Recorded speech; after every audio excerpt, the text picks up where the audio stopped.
Welcome to a Girl in the Product World podcast, dedicated to hearing the stories of the amazing people working in product across so many different industries. People who are building world-class products. People who inspire me. So join me on this podcast, A Girl in the Product World, inspiring me, inspiring you.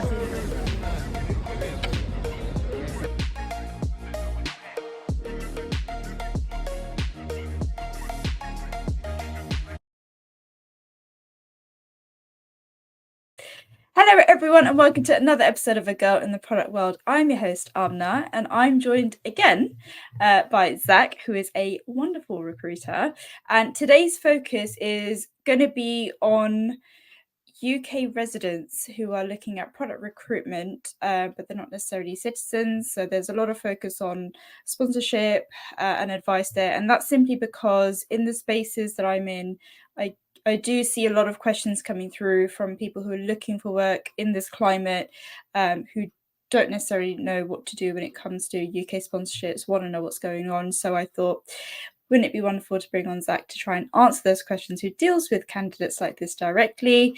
So I'm going to hand over to him. So Zach, welcome again. How are you doing? Welcome. Yeah, no, I'm good. What is this, third time now? Third, yeah. Yeah, made it a hat trick. But I'm really well. I'm happy that the summer is maybe turned up, maybe not. We'll see. Finally. And I'm hoping for brighter days for people going through the recruitment process at the moment as well. So let's get straight into it. Cool. But yeah, just as a whole, I think it's been nice for kind of listeners to hear like there looks like there's a bit of a change in the future for recruitment. Is the market's definitely taken a turn. So if anyone's been having a bit of a tough time, fear not. I think we're on the mend a little bit. So let's get into it. You kind of alluded to it anyway, with the market kind of picking up, and I'm seeing that myself, which is absolutely fabulous. But on the sponsorship side, what does the future of recruitment look like for UK residents who need sponsorship, who are also in need of recruitment? Yeah, I mean, I think it will get better. Like the market itself, I think with revenue of companies coming back and the whole ecosystem of finance and recruitment and tech and product at the moment, like with it all starting to gain momentum again, I think people are going to be able to maybe spend for talent that needs visa support that weren't previously needing that. I think that might be where a lot of people have found it difficult, right? Where people have been even struggling to hire full stop, to be able to do the hiring with someone that costs of the visa as well, has maybe been where people are kind of seeing a lot of that happening. But yeah, like I said, with the market kind of coming back and looking better, I don't see why companies might be able to open up that again. Okay, that's really, really good news, and I'm so happy to hear that. Now, I think just on the kind of sponsoring side of things, is there a particular time when big financial institutions or companies in general will start sponsoring for visas? Are you seeing a change in that trend? Are you talking about times within the year, like certain months, or time, or just is there going to look like there's a change? I think both, really, because I think there are times during the year where things start to slow down a little bit, but then also looking at the current climate as well. So if you could clarify kind of both parts of that question. Sure. Well, the first part in being about times of the year where it kind of fluctuates, it's a difficult question because there are pros and cons of hiring or looking for a job at any stage of the year, whether that be Christmas. A lot of people at Christmas and New Year think, oh, I'll get a new job in the new year. So they wait until January, and then the market is very saturated. A lot of people are looking for a new job. Competition's higher. Or if you wait, I'll nip it in the summer before it gets to Christmas, people are on holiday, it's slow processes. And then at any point in the year, whenever, there's always going to be competition, but it's just when you want to do it, right? As a whole, in terms of big financial institutions, I know obviously they've got like grad hiring schemes at certain points. which will only happen at certain times of the year, different cohorts at different years and times. I know that's one, but then, yeah, I mean, I don't think there is a time frame where people are going to say, okay, we're going to open it up. There's not going to be a flick of a button. I think there will be a slow kind of testing the water, making sure that the market does have the appetite to allow sponsorship again in certain areas, and then fingers crossed will happen again. Brilliant. Okay, cool. Now, I do see a lot of people posting questions on groups, etc., asking kind of advice of what to do if they are looking for sponsorship. Is there like an official place that candidates can go to get some advice or guidance of recruitment in the UK when it comes to sponsorships and visas? Yeah, of course, and like I said, I work in recruitment. I have done for quite a few years now, and I still don't know the different terminologies of all the different, because there's so many different variables for each person, certain countries, certain spousal situation, this and the list is endless. So yeah, I think the UK government has a specific site that will give you intel and information on that, and that's the best place to go, unless you've got a friend or a colleague that has gone through the exact same situation as you, which is quite unlikely. That's definitely the go-to. It's going to give you the quickest answer, and the only one that is probably correct, because like I said, there are so many different variables that come into play. You're going to have to kind of make sure you follow your exact kind of channel. Yeah, brilliant. Okay. And just for those listening, I will put the link down for the UK government website where you can get all of this information. There is a lot of information that have been on it.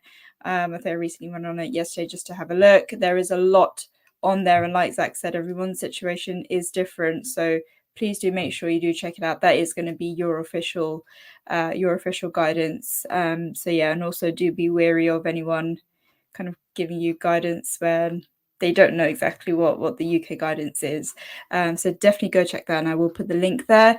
In terms of kind of the biggest challenges that you see around non-UK citizens and recruitment, and what are they, and how do we try and overcome them?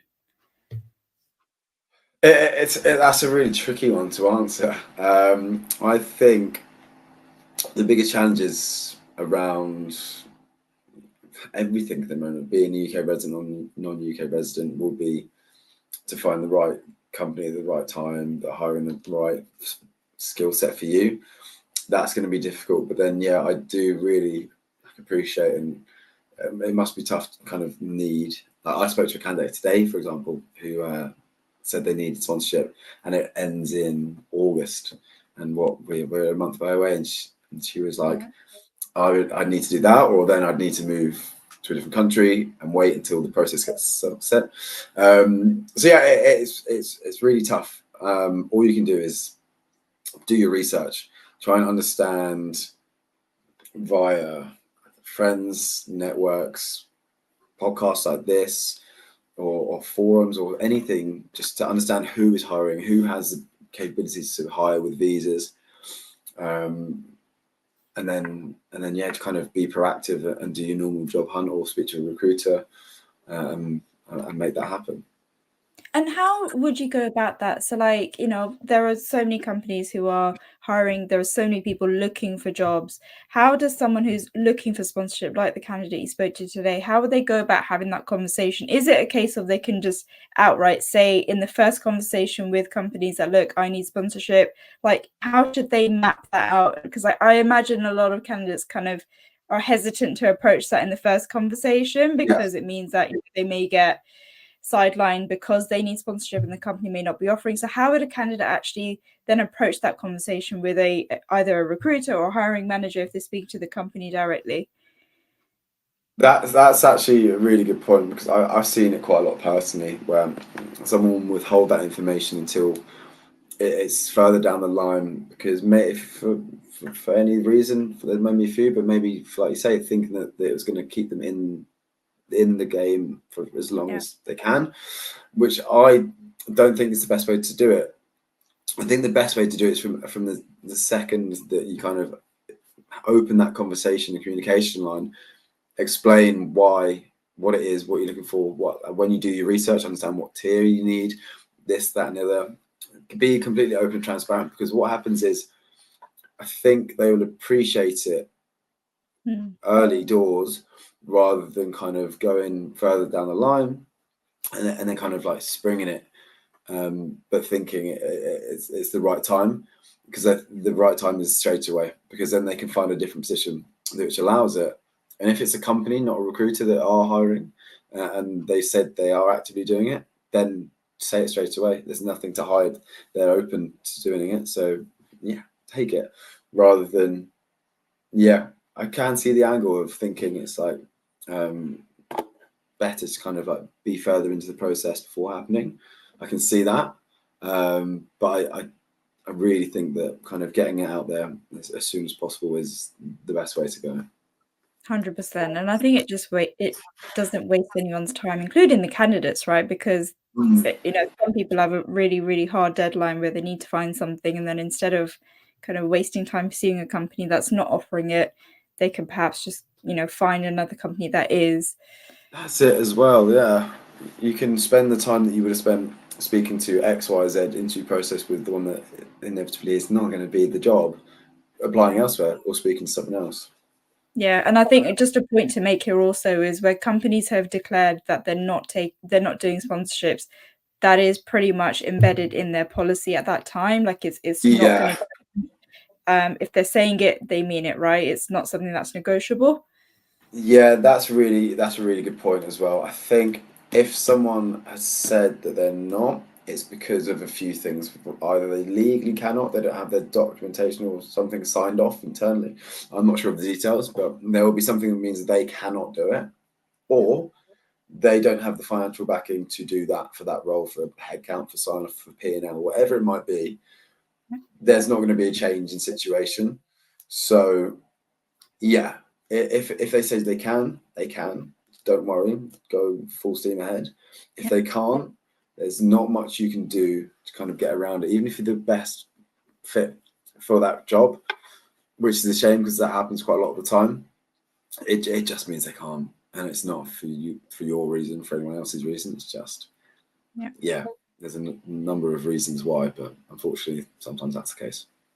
Cool. And I do want to say also, like on the flip side of that, I have seen cases having kind of worked at a place where they will have a candidate who will require sponsorship because that candidate is so good, they will go to whatever length they need to hire them. Where not sponsoring, not having sponsorships isn't a thing for them within the HR policy. So don't give up. Do go through the process if they are open to have that conversation and it's not a full no. I have seen it happen, and yeah, just keep at it. But thank you for that, Zach. And the last question that I've got, it's kind of an all-rounder one. It's quite a nice question.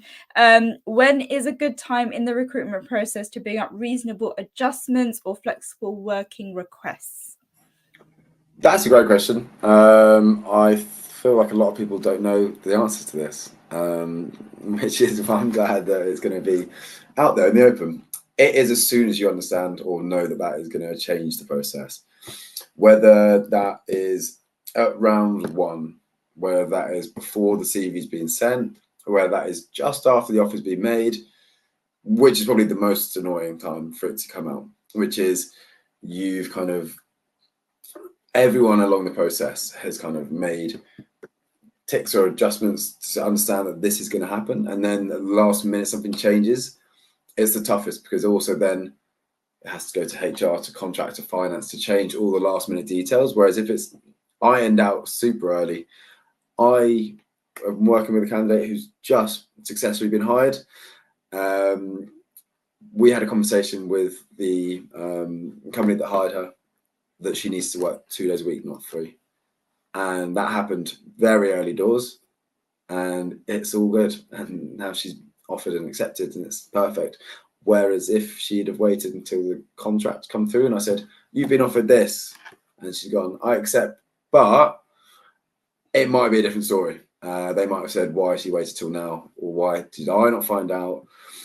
Anything. could have happened. But yeah, best time is as soon as you find out, whether that is as little or as large as it might be. If it's you need 31 days holiday for this reason, or no matter what, you need to work 1 day extra, work from home. Just get it out there as soon as possible. So you can start working around it, start stopping anything going wrong as soon as possible. 100%. And I think also just a point to make there with, if you're scared of not declaring it in the beginning and you are saying it at an offer stage, because you don't know how the company will react when it's a reasonable adjustment, and they turn around and say no, I think you really need to reflect on, is that the kind of company you really want to work for as well? I think it's always good to know up front that if you're putting your reasonable adjustment requests out there, and depending on how quickly they're able to say yes, we can accommodate, or no, that does also give you an indication of the kind of company they are, which I think is very good to know as a candidate. It just gives you that ease of mind that I'm going into a place that is actually respecting my needs, that too very early on. So I think as a candidate, it's also very important to put it out there just so you know how the company is reacting to you, because it's a very good indication, I found as well. Cool. Well, that's all I've got for you for now, Zach. For now, there may be another one. Who knows? Okay, we'll see. But this has been great, and I really do hope that this helps people out there, because we know it's tough, and I think it's even tougher when you've got things like sponsorships and visas to be worrying about, and you've got dependents and all of those kind of things. So yeah, if you do have any further questions, please do let me and Zach know, and maybe we can come on and do another one. Until then, take care everyone, and I hope that the job market is favourable and sunny to you as well. Thank you, Zach. See you later.